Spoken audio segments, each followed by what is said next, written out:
Hello, and welcome to Minutes with Morgan. Before we get started, I wanted to take an opportunity and let you know that the stories that you're about to hear will make you feel. They will break your heart, they will make you cry, but they will make you think. And if you allow it to, with an open heart and an open mind, it will motivate you to change the world. Every single year, 20 million children are in desperate need of pediatric, palliative, and hospice care. We are on the cusp of being able to make this an international conversation so that these families and these children can get the care that they so deserve. Thank you for tuning in, and let's get started. Hello, everyone, and welcome to Minutes with Morgan. I am so excited about today's episode. I am here with a phenomenal woman. This is Anne Armstrong Daly, and she is the founding director of Children's Hospice International, which has so graciously allowed me to be a part of their journey and their cause. So hello, Anne. How are you doing? Oh, hi, Morgan, and we're just so honored to have you as part of our family. No, It's an important cause, and we're happy that you're part of it. thank you so much. No, it is important. It is so important. And oftentimes I start these videos and I ask, why? Why hospice? Oh, well, Children's Hospice International, CHI, was born out of sheer, unadulterated anger. We're almost 35 years old because children were not being accepted into the growing hospice movement in the anywhere in the world, actually. Um, and you know why? Kids are important too, and they and their families deserve the same support. So in 1983, we officially incorporated Children's Hospice International and began by educating the healthcare professionals, the pediatricians, the nurses. Their big issue at that time was, how do you talk to a child that's dying? How do you talk to their family? I'm trained to heal. When I can't heal, I feel a sense of failure. How can I get past that sense of failure to continue caring for my patients when cure is not available? We're not taught these things in medical school or nursing school or in school for social services, etc. So we began by providing education and training for healthcare professionals, holding a series of world congresses, developing a number of publications. I think you've seen one, the Purple Balloon. Another real popular one has been the one we did for Oxford University Press, Hospice Care for Children. Those are just two of a whole lot of publications that we've developed. So that was our first initial goal, was educating the practitioners, helping communities and families know that these resources were available once they were available. So we've worked with over 60 countries. We now have a huge initiative in the United States, our children's program for all-inclusive coordinated care, which we can talk about in a minute.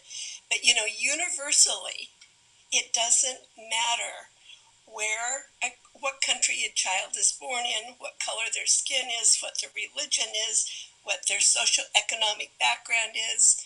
Children are the same. The needs of those kids and their families are the same. The support services available differ country to country, community to community, but universally, children, people are the same. And so it's CHI, basically, to use an analogy of a wheel, that the child and family are the hub of the wheel, the center of the wheel, and each of the spokes, equally important, are the hospices, the hospitals, the home care programs, all of the physicians, nurses, etc., the academic institutions, the volunteer programs, and CHI is simply the rim of the wheel, bringing everybody together to focus on the needs of our children and families, and to together develop appropriate programs to meet their needs. Because it does take all of us. It takes the entire healthcare community to provide support from time of diagnosis alongside curative care until the child dies unless they're cured, and to provide support for the family. And this is something we've heard from families, I've heard from families for over 40 years, is that they desperately need support from time of diagnosis, even though there's hope for cure, along with curative care.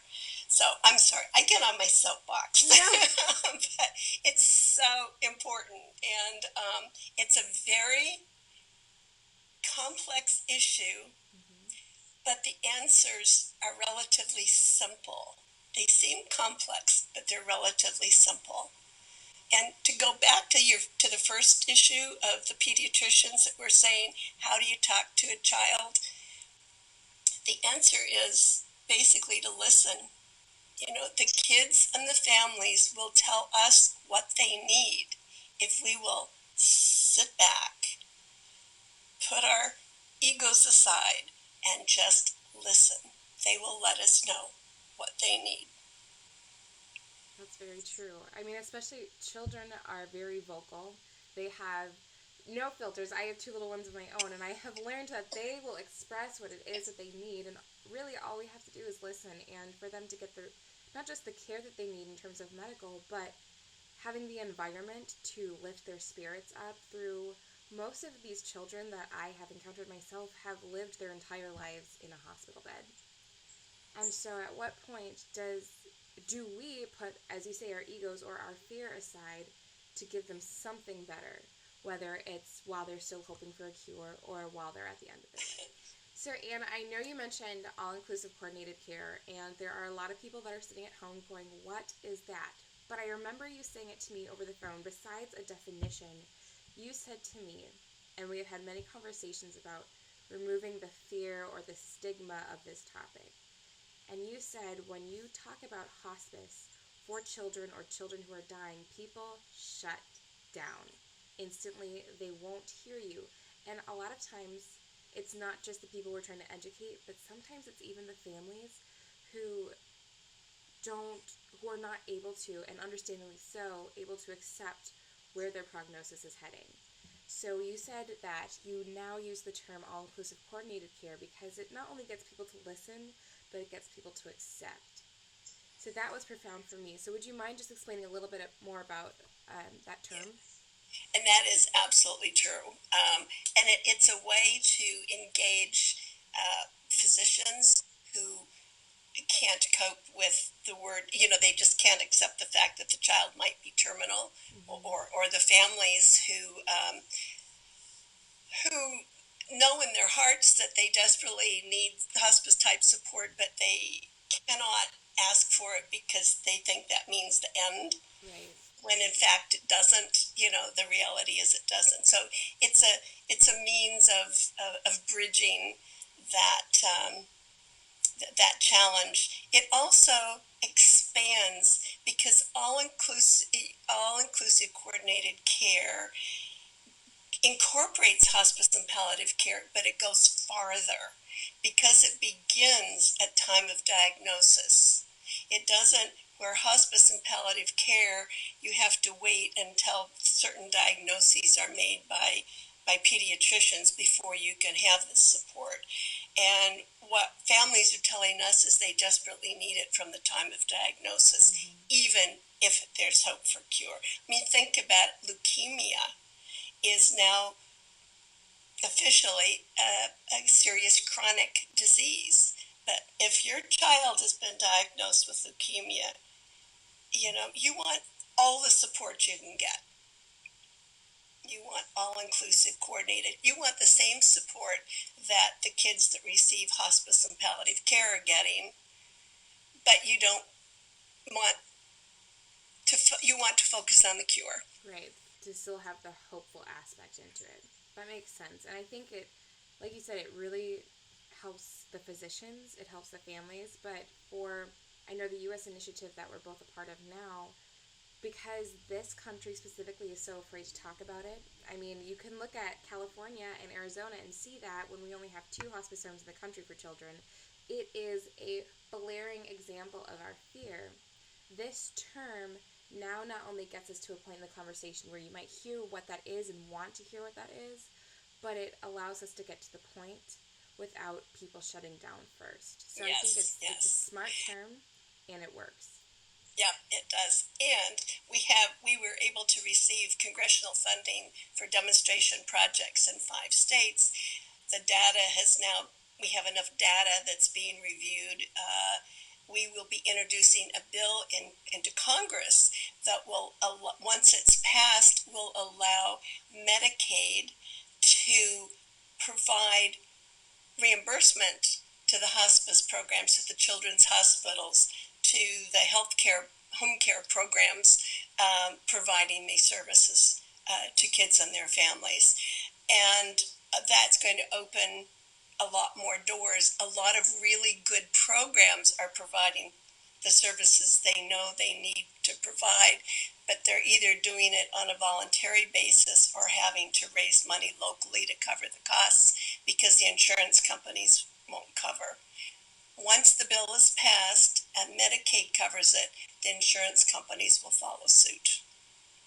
That's So huge. it will provide the hospice houses, the children's hospice programs, the children's hospitals, the home care programs, the resources to expand their services to provide this increased quality of care for the kids and their families. We can prove that it saves money, but most importantly, increases quality of care for the child and the ongoing lives of their families. I think that's also a big piece when you just said it right there, improving the life. Because so often, as we said, that stigma and that fear is, well, we don't want to talk about dying children. As understandable as that is, we forget that dying means that they are still living, and actively living children deserve the best quality of life. And when we have these facilities like Ladybug House or Crescent Cove or George Mark or Ryan House, and they have so much to give that will make the most sacred of times not just bearable, not just livable, but memorable and lovable. It just makes this entire conversation different. Yes, And I yes, think that when people hear the different services that these homes can offer, like aquatic therapy and pet therapy and massage and art and music and just the things that I know as a child I loved, and I know that my children love, and your children and our neighbors' children, things that make up childhood, but then are now being adapted to be a therapeutic environment for children is so huge and vital to not just yes, the survival of the family, but the ongoing yes, life of the child. yes, absolutely. And our main goal, Morgan, over all of these years is to so ingrain the hospice and palliative care into healthcare for kids that it's just seamless. And so parents don't have to choose between hospice care and curative care. They can have them both alongside each other from time of I mean, diagnosis. when you think about that, when it was explained to me, a lot of times we'll go to a children's hospital and they'll say they'll offer palliative care, palliative options. And unfortunately, sometimes that means just a nurse who has a bottle of essential oils, and that's the extent of it. Or sometimes they'll hand you the bottle and tell you to do it, and that's their extent of palliative care. And Yeah, that's not a yeah, break. yeah. I mean, it goes further than that. There's moms who, use the time that their child is getting injections to bond with their kid. That is the one time that they have together that's not her administering medicine. There are dads who haven't showered in 3 days because they were terrified to Oh, leave the bedside of their child. There absolutely. there are siblings who are refusing to swim because they made a promise a long time ago when they first got sick that they would not do these activities until their brother or sister got better. But we're Yeah, not nurturing yeah, the family. All yeah. this focus, and rightly so, is on this child who is suffering, but the families are suffering. Oh, the families and the grandparents are so often Mm-hmm. forgotten, and they're suffering twice because they're hurting as grandparents, but they're hurting for their kids who are the parents. And let alone they're it's there was a gal in New England that did some research that the results were that for every child diagnosed with a life-threatening condition, over 200 people were affected when you thought about the family, the extended family, the kids at school, their kids in their church or synagogue, and their community. We've had calls over the years from kindergarten teachers just in a panic because a child that they just love is coming back to class after a round of chemotherapy, and they're so excited, but they don't know what to do. How do they help the child reintegrate into the classroom? How do they help the kids in the classroom, accept the child with no hair? It's a very large number of people that are affected. 1.2 million children in the United States have been diagnosed with a life-threatening condition, a serious life-threatening condition. It's 10 million if you look at, serious chronic diseases as well. Each of those kids has family. They have friends. It's a profound social problem. We often talk about children's hospice care as preventive medicine because there's documentation that with appropriate support, the child and family, as you said, they can bond together. They can share, create a quality of life to the best that they can during the life of their child. And with support, rather than it being a shattering experience for the family, resulting in alcoholism and drug abuse and divorce and all kinds of things for the parents as well as the siblings, it can be a strengthening and bonding experience. These children teach us some profound lessons about life and how important every single day is, and what we choose to do with it matters. And that's an amazing gift that these parents learn from their children. Yes, they will miss their child. There's nothing that's ever going to replace it.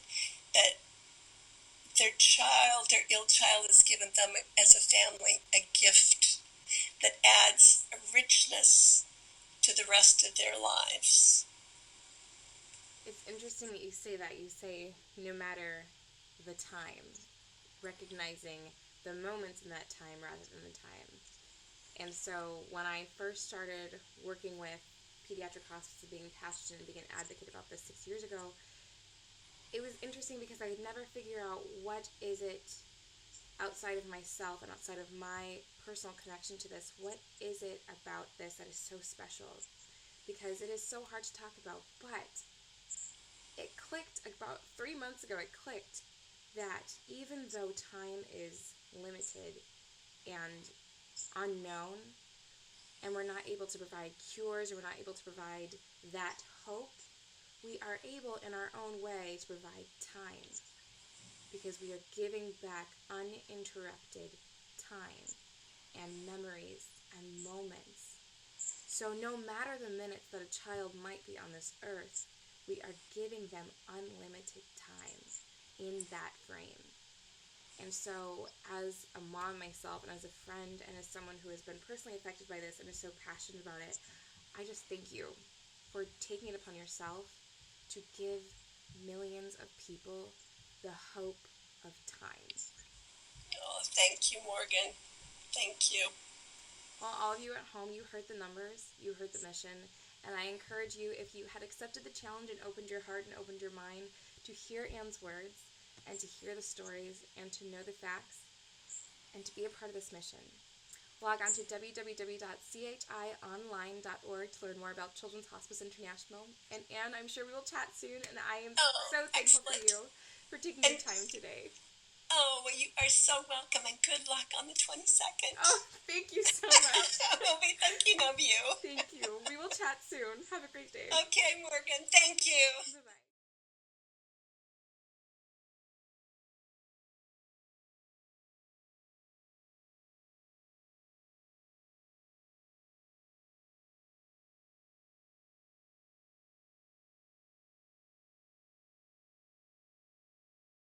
I didn't tell you the Timmy story because it would take up, too much time, but one of the stories that we use a lot when we do formal presentations and stuff is Timmy's story. He's a young man that I met in the 1970s.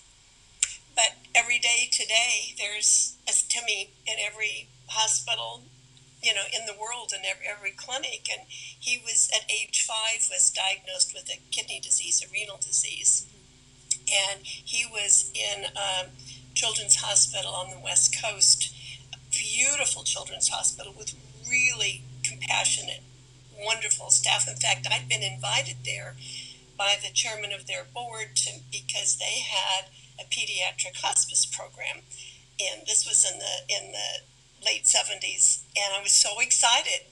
And so I went out there to meet with them, and we were in the library at a formal reception, and one of the young residents came through the line, and he said, "When you have a minute, I'd like to speak with you privately." And I said, "Well, sure." So we finished the reception line, and then we went out in the hall, and he said, "I'd like to introduce you to somebody." He said, "I would like to show you what really happens here."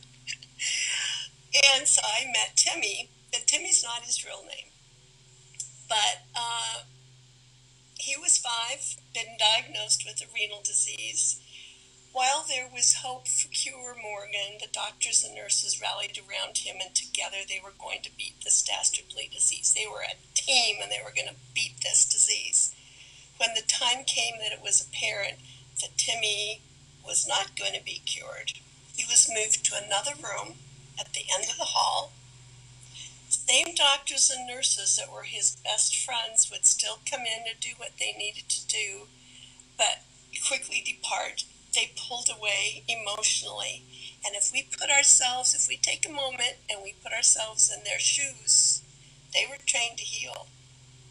And what's the normal reaction? They felt this horrible sense of failure. And the normal reaction to failure is to pull away emotionally. It's typical human nature. His parents also would come to the hospital now, and they, with armloads of stuffed animals and books and things, and they'd give them to him, and they'd talk at him, and they'd leave. And at the age of 5, he wondered, what have I done to have lost the support of my team and my parents? 5-year-olds are going to blame himself. He had a lot of questions. This young pediatric resident that said, "You got to meet Timmy," he wasn't even, it hadn't been assigned to him. He just met him during rounds. But he took it upon himself to sit by his bedside, to hold his hand, and to at least listen to his questions. Timmy wanted to know if he was going to die. He wanted to know what it was going to feel like. Well, actually, he knew he was dying, but he still asked the question. He asked if his grandparents, his grandmother that had just died, would be in heaven to greet him when he got there. He asked if his dog that had just died would be there. More than anything, he yearned to have somebody sit there, hold his hand. He wanted to tell his parents that he loved him. He wanted to tell his parents that he was going to miss them. This young pediatric resident at least could listen to him, even though he didn't have the answers. We kept in touch. Not long after I visited, Timmy asked the doctor, the resident, for a piece of paper and some markers, and he drew a big yellow butterfly, and he wrote across the bottom, scribbled, "I love you, Mom." And he died not long afterward, free from physical pain thanks to superb medical care. But he died yearning for the affirmation of his parents' love and blaming himself for having done something to have lost it. No child should have to die feeling isolated and abandoned. Mother Teresa said the greatest pain on earth is the pain of isolation and abandonment and feeling unloved. Timmy's parents were pillars of that community. His father was a very renowned lawyer. His mother was very socially prominent. The parents divorced. The father became an alcoholic, literally on Skid Row. The mother became addicted to prescription drugs and was on public welfare. And his sister had been kicked out of every school she attended for disruptive behavior. And we know that none of that had to happen if only, somebody in that hospital that had the authority to, like the family's pediatrician, for example, or the chaplain or the guidance counselor, to help the parents understand that what they were feeling was normal, that there were people that could help them deal with their anticipatory grief or their bereavement. That what was important now was the quality of life of their son and being there with him and, communicating with him. And we know, had that happened, that the chances are very good that that family would have stayed together, that the parents would have felt this incredible gift that their son had given them about the knowledge of how important time is and that what you do with it matters.